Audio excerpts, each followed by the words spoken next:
మహాపుణ్యక్షేత్రాలు తీర్థాలు అని ఎందుకు అంటారో అరుణాచలం నేల మీద అడుగు పెట్టిన తర్వాతే నాకు బాగా అర్థమైంది.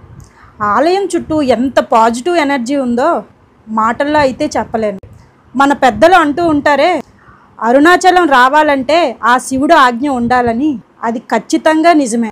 ఎందుకంటే ఇక్కడికి వచ్చిన తర్వాత మీరు కూడా ఒప్పుకొని తీరుతారు.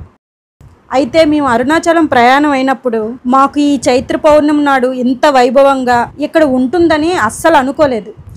మామూలుగా గిరి ప్రదర్శన చేసి దేవుని దర్శించుకుందాం అనుకున్నాం. కానీ పౌర్ణమి నాడు చేసిన గిరి ప్రదక్షిణ ఎంత ప్రత్యేకమో ఇక్కడికి వచ్చిన భక్తులను చూసిన తర్వాతే నాకు అర్థమైంది. చుట్టూ ఆ శివయ్య నామమే, కర్పూర కాంతుల మధ్య భక్తుల జపాలు, ఇవన్నీ చెప్పే కన్నా మీరు ప్రత్యక్షంగా చూస్తే ఆ అనుభూతిని అయితే మాటల్లో చెప్పలేను. అయితే మేము ముందుగా స్వామివారిని మనసులో తలుచుకొని రాజగోపురానికి దండం పెట్టి నేతి దీపాన్ని వెలిగించి కొబ్బరికాయ కొట్టి గిరి ప్రదక్షిణని మొదలుపెట్టాం. అయితే మేము రాత్రి 12 గంటలకి అనగా చైత్ర పౌర్ణమి నాడు ప్రారంభించాం. చుట్టూ ఆ శివయ్య నామమే. అయితే అనుకోని ఒక దర్శనం నాకైతే ఆ రోజు లభించింది. అదేమిటంటే, నేను ప్రతి చైత్ర పౌర్ణమి నాడు సుబ్రహ్మణ్య స్వామి మాల వేస్తాను. అది మీ అందరికీ తెలుసు.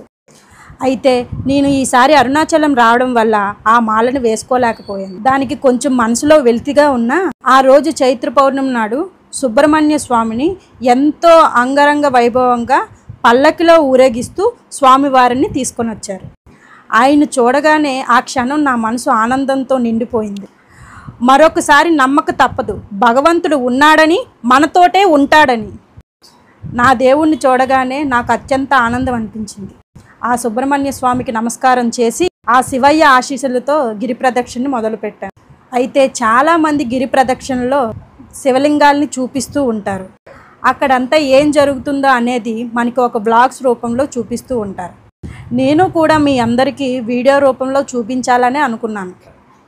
కానీ అక్కడికి వెళ్ళిన తర్వాత గిరి ప్రదక్షిణ చేస్తున్న సమయంలో ఆ శివయ్య నామం తప్పితే మరొకటి నాకు వినిపించలేదు.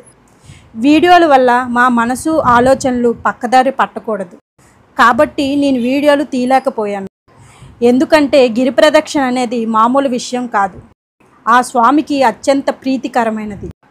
మనం నడిచే కొన్ని గంటలైనా ఆ స్వామి నామ జపం చేస్తూ నడిస్తే అది ఖచ్చితంగా ఆయనకి చేరుతుంది. కాబట్టి నేను కొన్ని క్లిప్స్ మాత్రమే తీయగలిగాను.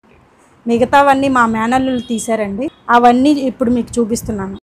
అరుణాచలం వెళ్ళడం ఎంత అదృష్టమో ఆ అరుణగిరి ప్రదక్షిణ చేయడం అంతకన్నా ఎక్కువ అదృష్టం.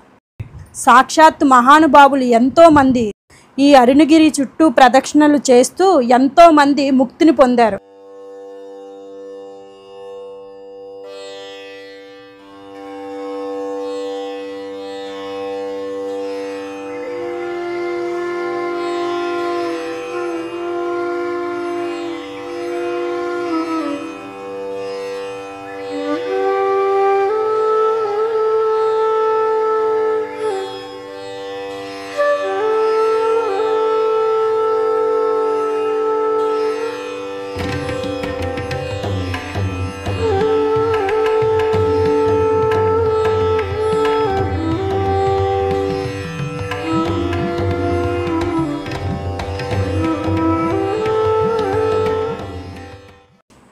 మీలో చాలామందికి తెలుసు నాకు యాక్సిడెంట్ అయిందని. దానివల్ల నాకు కాళ్ళ నొప్పి ఎక్కువగా ఉంటుంది. అందువల్ల నేను బ్యాండేడ్, స్ప్రే బాటిల్స్ కూడా పట్టుకున్నాను. ఆ బ్యాండేడ్ కట్టుకొని నడవాలనుకున్నాను. ఆ బ్యాండేడ్ కట్టుకొని కొద్ది దూరం కూడా నడవలేకపోయాను. ఏమో తెలీదు. అది తీసిన తర్వాతే నేను ఫ్రీగా నడవగలిగాను. అది కూడా ఒక మిరాకిలే. ఆ శివయ్య అనుగ్రహం అనాల్సిందే. ఎందుకంటే యాక్సిడెంట్ అయిన దగ్గర నుంచి నేను ఒక అరగంట కూడా నడవలేదు.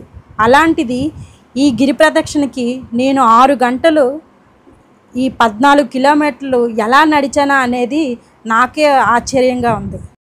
ఇలాంటి అనుభవాలు ఎన్నో ఈ గిరి ప్రదక్షిణ చుట్టూ ఉన్నాయి.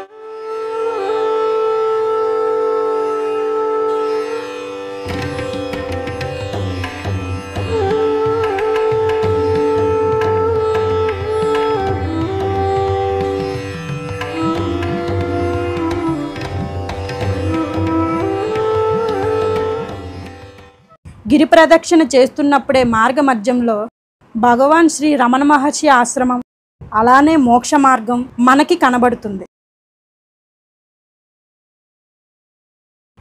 ఉదయం అయ్యేసరికి మా గిరి ప్రదక్షిణ పూర్తి చేసుకొని ఆలయం వద్దకి వచ్చాము. దర్శనం చేసుకుందామని చూస్తే ఆలయం చుట్టూ చాలామంది జనాలు ఉన్నారు. ఆ రోజు అందరికీ ఫ్రీ దర్శనాలంట. ఎటువంటి విఐపి టోకెన్స్ కానీ టికెట్స్ కానీ లేవు. మాకు దర్శనం ఎలా జరిగింది, తర్వాత మేము ఏ గుడికి వెళ్ళాము అనేది మిగతా భాగంలో నేను చెబుతాను. ఓం అరుణాచలేశ్వరాయ నమః.